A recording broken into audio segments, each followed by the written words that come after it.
Perfect दही भल्ले बिल्कुल ऐसे मॉइस्ट, सॉफ्ट, जालीदार, बिल्कुल रुई जैसे होने चाहिए।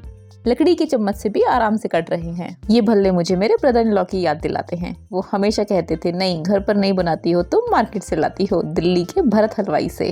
हाय hotties, welcome to reality kitchen by Sujata Taneja. कैसे हो आप? दही भल्ले तो आप सभी बनाते ही होंगे, लेकिन परफेक्ट रेसिपी और सभी टिप्स मैं यहाँ आपसे शेयर करूंगी। तो देर नहीं करते हैं और जल्दी से सीखते हैं दुनिया के सबसे सॉफ्ट दही भल्ले कैसे बनते हैं। इंग्रेडिएंट्स लिस्ट पे नजर डालकर हमेशा की तरह इंपॉर्टेंट टिप्स के साथ स्टार्ट करते हैं। ऑथेंटिक भल्ले हैं तो भल्लों के लिए उड़द की दाल लेंगे। मैंने 1 कप उड़द की दाल ली है और 1/4 कप मैंने मूंग दाल ली है। ये स्किन्ड येलो वाली मूंग दाल। कई लोग भल्ले इसलिए नहीं खाते क्योंकि वो उड़द दाल से बनते हैं, तो आप इस रेशो को उल्टा भी कर सकते हैं, मतलब 1 कप मूंग दाल और 1/4 कप उड़द की दाल ले सकते हैं। वैसे तो मैंने ऑर्गेनिक दाल ली है, लेकिन आप कोई भी दाल ले सकते हैं।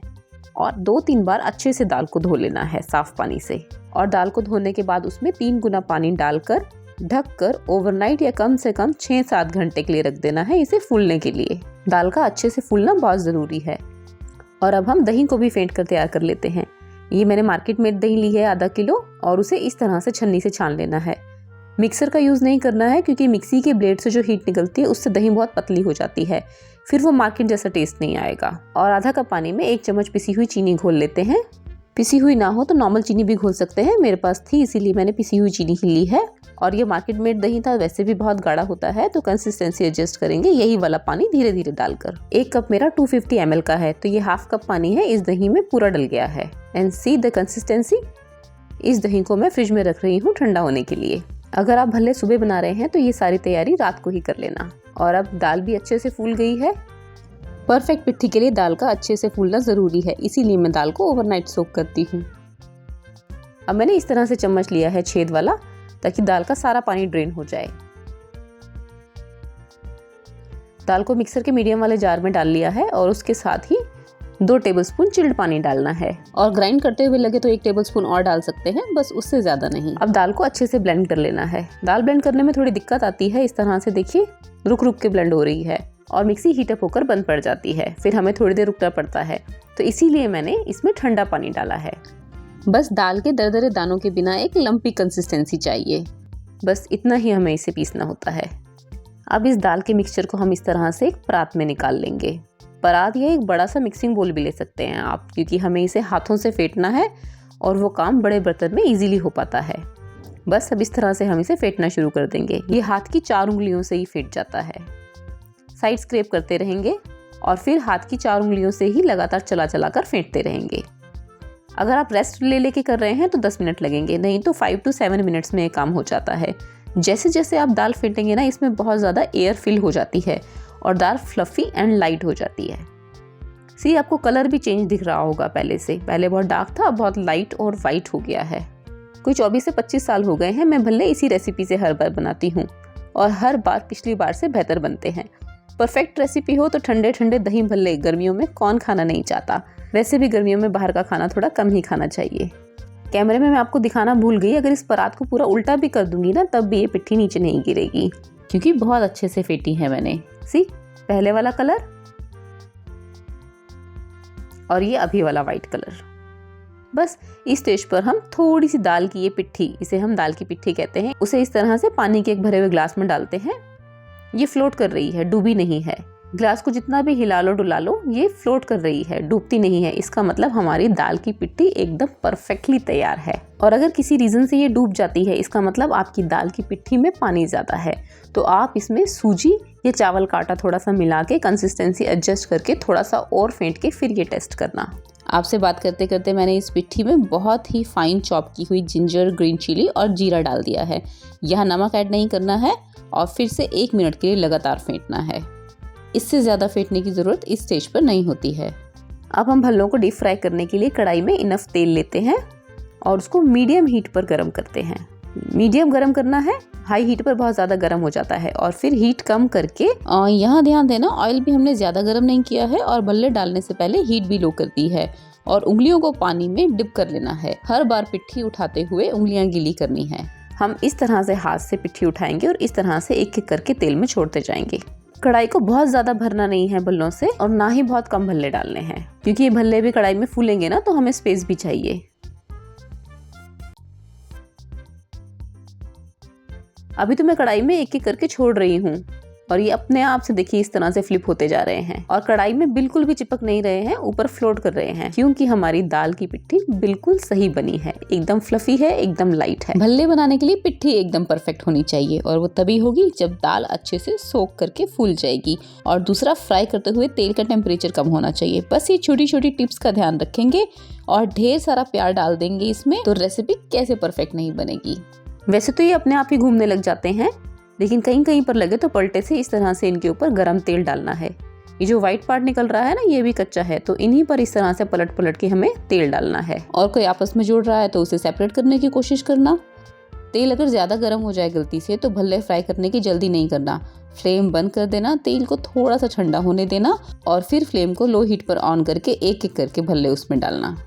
रेसिपी का कोई भी स्टेप अगर क्लियर नहीं हो रहा है तो कमेंट करके पूछना, मैं जरूर रिप्लाई करूंगी। बस एक बार अच्छे से पक जाते हैं ना दोनों साइड से, फिर तो कोई चिंता की बात नहीं है, अच्छे से इनको पलट सकते हो कैसे भी। हमने कढ़ाई में भल्ले 70% तक फिल किए थे, इसीलिए भल्लों की शेप एकदम गोल आई है। ना तो वो कढ़ाई भल्लों से पूरी भर देनी है, क्योंकि भल्लों को फिर फूलने के लिए स्पेस नहीं मिलेगा, और ना ही बहुत कम भल्ले डालने हैं कि इतना स्पेस हो कि उनके ऊपर से चोंच निकल आए। सही शेप के लिए हमें इस चीज का ध्यान रखना होगा। और बस लाइट गोल्डन होते ही निकाल लेंगे।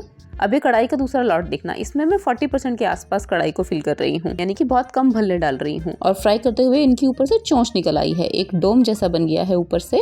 इसका मतलब ये है कि कढ़ाई में अभी जगह है और हम और भल्ले डाल सकते थे। तो ये भल्ले मैंने 2 बैचेस में फ्राई कर लिए हैं, लेकिन ये एक बार फ्राई हुए हैं। अब हम गैस बंद कर देंगे और अब हम भल्लों को थोड़ा सा ठंडा होने के लिए छोड़ देते हैं और सर्व करने के लिए अपनी चॉइस की गार्निशिंग रेडी कर सकते हैं। और जब तक मैंने भल्लों को गार्निश करने के लिए सारी तैयारी कर ली है, उतनी देर में भल्ले भी थोड़े ठंडे हो गए हैं और मैंने हाई हीट पर फ्लेम ऑन करके उसी तेल में आधे भल्ले कढ़ाई में डाल दिए हैं दोबारा से फ्राई करने के लिए। तेल कम है इसलिए 2 लॉट में फ्राई करूंगी। अगर इसमें थोड़ा सा ऑयल और ऐड कर देती ना तो फिर सारे भल्ले एक ही लॉट में फ्राई हो जाते। सेकंड टाइम में फ्राई करने के लिए हीट हाई रखेंगे और बस 1 मिनट के लिए ही फ्राई करेंगे, ज़्यादा फ्राई करने की ज़रूरत नहीं है। मार्केट वाले भी ऐसा करते हैं, एकदम परफेक्ट मार्केट जैसा चाहिए तो हमें ये स्टेप स्किप नहीं करना है। एंड डोंट वरी अबाउट कि भल्ले बहुत ज़्यादा तेल एब्जॉर्ब करते हैं, मुझे नहीं खाने हैं, हम डाइट कॉन्शियस है। जब हम इन्हें पानी में डालेंगे ना तो सारा ऑयल पानी में ही रह जाता है, तो भल्ले हम गिल्ट फ्री होकर कभी भी इंजॉय कर सकते हैं। आपकी रेसिपी एकदम परफेक्ट बने, फ्लॉप ना हो, इसके लिए मैं बहुत मेहनत करती हूँ। अगर आपको मेरी रेसिपीज पसंद आती हैं तो अपने फ्रेंड्स के साथ शेयर करना बिल्कुल नहीं भूलना। भले फ्राई करने के बाद हम जानेंगे कि इन्हें सर्व एंड स्टोर कैसे करना है, लेकिन उससे पहले मैं एक बार तोड़ के दिखा देती हूँ आपको। ओह नाइस यार। और दूसरी तरफ एक बड़े बर्तन में ल्यूक वार्म पानी लेते हैं, कोई 2 लीटर के आसपास। उसमें हम हींग डालते हैं और साथ ही साथ नमक। आपको याद है मैंने भल्लों में नमक नहीं डाला था? जी हाँ, भल्ले फीके बनाए थे, नहीं तो वो पिट्ठी एकदम लूज हो जाएगी, उसमें पानी हो जाएगा और फिर भल्लों की शेप अच्छी नहीं बनेगी। अच्छे से इन चीजों को मिक्स करने के बाद इसमें मैं सारे भल्ले डाल दूंगी, लेकिन भल्ले भी ल्यूकवार्म गर्म होने चाहिए। ये नहीं कि कढ़ाई से निकालते ही गरम गरम डाल दें, ऐसा नहीं करेंगे। और अगर आप मेरी तरह थोड़े से भल्ले बचा रहे हैं तो अच्छी तरह से ठंडे होने के बाद इन्हें एयर टाइट कंटेनर में डालकर फ्रिज में 10 डेज के लिए और फ्रीजर में 1 महीने तक के लिए स्टोर कर सकते हैं। 2 घंटे के लिए रूम टेम्परेचर पर भल्लों को ढककर फूलने देते हैं और साथ ही साथ इस ग्रीन चटनी के साथ हम इन्हें एंजॉय कर लेंगे। तो फटाफट से बना लेते हैं। धनिया पुदीना तो आप लेते ही हैं, साथ में पालक भी लेना। जी हाँ, पालक हेल्थ के साथ साथ कलर भी बहुत अच्छा आएगा और टेस्ट। साथ ही साथ हरी मिर्च, जिंजर, गार्लिक एंड अनियन। और खटास के लिए फ्रेश दही। फ्रेश दही ना हो तो एक भुना हुआ टमाटर। नींबू इसमें अच्छा नहीं लगता है, क्योंकि भल्ले सर्व करते हुए उस पर चाट मसाला भी डालते हैं ना। और इस रेड चटनी का लिंक मैंने ऊपर कार्ड में और नीचे डिस्क्रिप्शन बॉक्स में दे दिया है, मैंने आपके साथ पहले शेयर की हुई है, आपको पसंद आएगी। और 2 घंटे के बाद भल्ले पानी में फूलकर सी साइज में कितने बड़े हो गए हैं। इस तरह से भल्ले को हाथ में लेंगे, बहुत ज्यादा पानी नहीं निचोड़ना है, नहीं तो अंदर से सारा मॉइस्चर खत्म हो जाएगा। मतलब इतना ही निचोड़ना है कि इसमें इस तरह से देखो अंदर मॉइस्चर दिख रहा है ना, बिल्कुल ऐसे ही। एक बारी में आपको जितने भल्लों की प्लेटिंग करनी है सिर्फ उतने ही भल्ले हम निचोड़ेंगे, बाकी पानी में ही रहने देंगे और फ्रिज में रख देंगे। ऐसे ही पानी में फ्रिज में रखे हुए भल्ले 3 दिन तक खराब नहीं होंगे। और ऊपर से वो हमने ठंडी ठंडी दही बनाई थी ना, इसके ऊपर इस तरह से पोर कर देनी है। चाट मसाला स्किप नहीं करना है, बहुत अच्छा टेस्ट आता है इससे। और भुना हुआ जीरा पाउडर, जीरे को लो हीट पर भूनकर मिक्सी में ग्राइंड करके एयर टाइट कंटेनर में रख लेती हूँ मैं। और लाल मिर्च पाउडर, इससे टेस्ट भी अच्छा आता है और कलर भी। हरी चटनी जो हमने भी बनाई थी, और ये रेड चटनी मेरी होममेड है। इसकी रेसिपी का लिंक मैंने ऊपर कार्ड में भी और नीचे डिस्क्रिप्शन बॉक्स में भी दे दिया है। गार्निशिंग के लिए कोई हार्ड एंड फास्ट रूल नहीं है, आप अनार के दाने, किशमिश मेरी पर्सनल प्रेफरेंस है, चुकंदर और अदरक की स्ट्रिप्स, और इसके ऊपर आप वाइट चना भी डाल सकते हैं। जो भी आप गार्निश करना चाहें आप कर सकते हैं, लेकिन तारीफ पक्की है, मेन चीज़ तो यही है ना। कोई यकीन नहीं मानेगा कि आपने घर पर बनाए हैं। अब आप मार्केट के भल्ले कभी पसंद नहीं करेंगे, ये मैं बता रही हूँ आपको। और अगर आपने अभी तक मुझे सब्सक्राइब नहीं किया है, मुझे फॉलो नहीं किया है फेसबुक पे, तो जल्दी से कर लो, क्योंकि चाहिए ना आपको ऐसी ही easy peasy and quick recipes. और इतने सॉफ्ट हैं, लकड़ी के चम्मच से भी अगर ये इतनी ईजिली कट रहे हैं तो फिर आप देख लो ना कितने ही सॉफ्ट होंगे। और मुझे पूरी उम्मीद है कि अभी तक आपने मुझे सब्सक्राइब करके बेल आइकन ज़रूर दबा लिया होगा। और आपको ये रेसिपी कैसी लगी मुझे कमेंट करके ज़रूर बताना। मेरी पूरी कोशिश होती है कि रेसिपी के सभी टिप्स एंड स्टेप्स आपके साथ शेयर करूं, पर फिर भी अगर कुछ छूट जाता है तो आप मुझसे कमेंट करके पूछ लें, कोशिश करूंगी जल्द से जल्द रिप्लाई कर सकूं। मेरी ऐसे he tried and tested recipes के लिए मेरे साथ बने रहें। अपना और अपनों का ख्याल रखें। जल्दी ही मिलती हूँ अपनी अगली रेसिपी के साथ।